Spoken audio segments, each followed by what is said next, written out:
Nëna e shpatit me një reagim të fortë për Selvian. Paralajmëron ndjekje ligjore.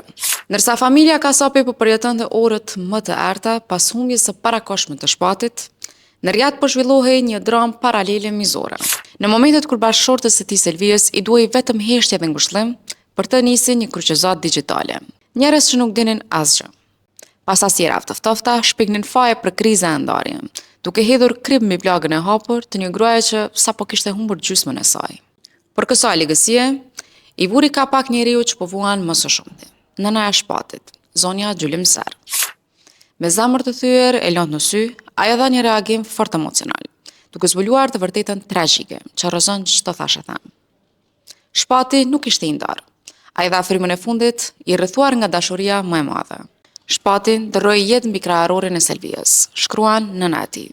Dhe detaji që të këput shpirtin, aty ishte edhe djali i tyre i vogël, Roeli, që u hodh mbi prindrit, duke mos kuptuar se çfarë po ndodh. Ky fakt i dëmshëm duhet i bëjë të gjithë të heshtin. Zonja Gjylimser theksoi se Shpati e adhuronte Selvian për moralin dhe butësinë e saj. Ajo e quajti nusën e saj, shpirti tim, Shpatit, dhe bëri dedikimin më prekës. Pranoi se Selvia është arsyeja pse e mban atë gjallë në këto çaste fort të vështira. Dhe pikërisht për të mbrojtur këtë vajzë që po jep forcë, nëna lëshoi thirrjen e drejtë për drejtë. Ajo paralajmëroi se çdo spekulim dashakeq që lëndon Selvia në këtë detëzie do të dënohet jo vetëm moralisht, por edhe ligjërisht.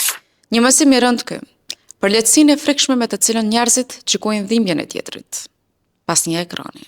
Mos harroni. Bëni follow Privi pa Libertas Pahiu.